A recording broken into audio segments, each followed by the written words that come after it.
আমার বন্ধুগণ, আল্লাহর নবী বিশ্ব নবী আখির জামানার পয়গম্বর। বন্ধু, আল্লাহ পাক রব্বুল আলামিন বলেন, আমি শুধু আমার নবীর উপরে দরুদ কবিতা নয়, আমি আল্লাহ পাক রব্বুল আলামিন যতগুলি ফেরেশতা দুনিয়ার মধ্যে পাঠাইছি, আল্লাহ পাক বলেন, ইন্নাল্লাহা ওয়া মালাইকাতাহু ইউসাল্লুনা আলান নবী ইয়া আইয়ুহাল্লাযীনা আমানু সাল্লু আলাইহি ওয়া সাল্লিমু তাসলিমা।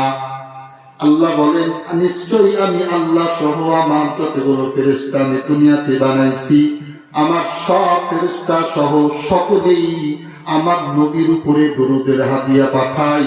আল্লাহ পাক পরের আয়াতে বলছেন, ইয়া আইয়ুহাল্লাযীনা আমানু, ও দুনিয়ার ঈমানদারগণ, আমি আল্লাহ যেমন দরুদের হাদিয়া পাঠাই, আমার ফেরেশতারা যেমন দরুদের হাদিয়া পাঠায়, তোমরাও তোমাদের নবীর উপরে দরুদের হাদিয়া পাঠাইবা। কারণ যার আমলনামার ভিতরে যত দরুদের আমল হবে, কিয়ামতের ময়দানে আল্লাহ পয়গম্বর মিজানের পাল্লার পাশে দাঁড়ায় থাকবে। আল্লাহর পয়গম্বর বলেন, আমি মিজানের পাল্লার পাশে দাঁড়াবো। আল্লাহ পাক রব্বুল আলামিন আমার প্রত্যেকটা উম্মতের আমলনামা যখন মিজানের পাল্লার উপরে ওজন করা হবে, কারো কারো সওয়াবের পাল্লা কমে যাবে, আবার কারো কারো গুনাহের পাল্লা ভারী হয়ে যাবে।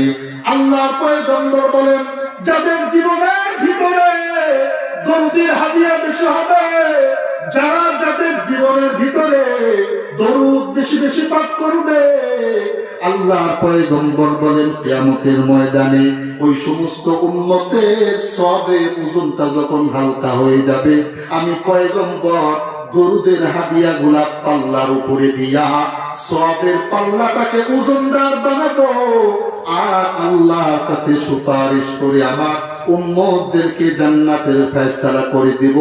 জবান বন্ধ নাই, আওয়াজ করে বলেন সুবহানাল্লাহ। তাহলে দরুদ শরীফের ফজিলত আছে না নাই বলেন? এ ভাই, দরুদ শরীফ পড়তে 1 মিনিট সময় লাগে না, 2 মিনিট সময় লাগে না, 5 মিনিট সময়ের দরকার নাই।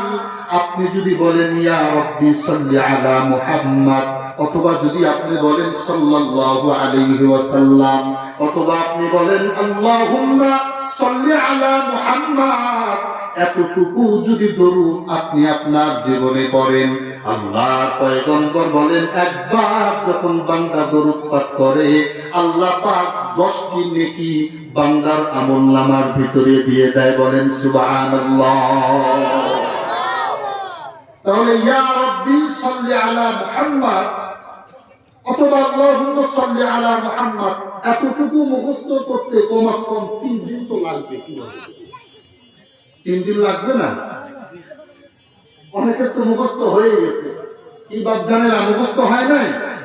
ইয়া রাব্বি সাল্লি আলা মুহাম্মদ বলেন, ইয়া রাব্বি সাল্লি আলা মুহাম্মদ, ইয়া রাব্বি সাল্লি আলা মুহাম্মদ। ও মা, ও বোন, পর্দার আড়াল থেকে যেই সমস্ত মা বোনেরা বয়ান শুনতেছেন, আমি আপনাদের হাতে পায়ে হাত রেখে বলি, মা ও বোন, কাজ করতে করতেও কিন্তু দরুদ পাঠ করা যায়, ঝাড়ু দিতে দিতেও কিন্তু দরুদ পাঠ করা যায়, থালা বাসন মাজতে মাজতে কিন্তু দরুদ পড়া যায়, রাস্তা দিয়ে হাঁটতে হাঁটতে কিন্তু দরুদ পড়া যায়। যার জিন্দেগির ভিতরে যত বেশি দরুদের আমল হবে, কিয়ামতের ময়দানে ওই বান্দাটা আল্লাহ পয়গম্বরের সাথে একই জান্নাতের ভিতরে জায়গা পাবে। বলেন না সুবহানাল্লাহ। তাহলে আমল করবেন তো ইনশাআল্লাহ?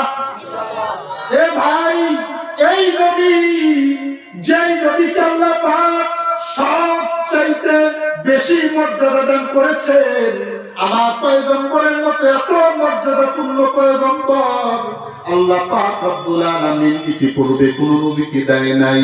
কোন নবীকে আল্লাহ পাক কোন এলাকার জন্য পাঠাইছে, কোন নবীকে আল্লাহ পাক একটা গোত্রের জন্য বানাইছে, আবার আবার কোন পয়গম্বরকে একটা এলাকার জন্য আল্লাহ পাঠাইছেন, কোন পয়গম্বরকে একটা গ্রামের জন্য আল্লাহ পাঠাইছেন। কিন্তু আমার আপনার নবী জনাবে মুহাম্মদুর রাসূলুল্লাহ আওয়াজ করে বলেন সাল্লাল্লাহু আলাইহি ওয়াসাল্লাম। আওয়াজ হয় নাই? নবী প্রেমে বলেন সাল্লাল্লাহু আলাইহি ওয়াসাল্লাম। আমার আপনার নবীকে আল্লাহ পাক কোন গোত্রের জন্য বানান নাই, কোন এলাকার জন্য নবীকে বানান নাই। আল্লাহ বলেন ওয়ামা আরসালনাকা ইল্লা রাহমাতাল লিল আলামিন। আল্লাহু আকবার। আল্লাহ পাক বলেন তোমাদের জন্য, তোমাদের নবীকে গোটা দুনিয়ার জন্য রহমত হিসেবে পাঠাইছি। বলেন না সুবহানাল্লাহ।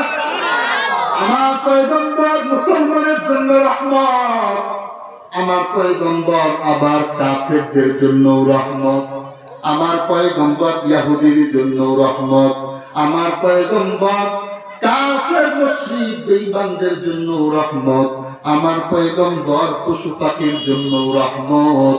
এই জন্য পশুরা তাদের ভাষায় আল্লাহ নবীর সাথে কথোপকথন করে।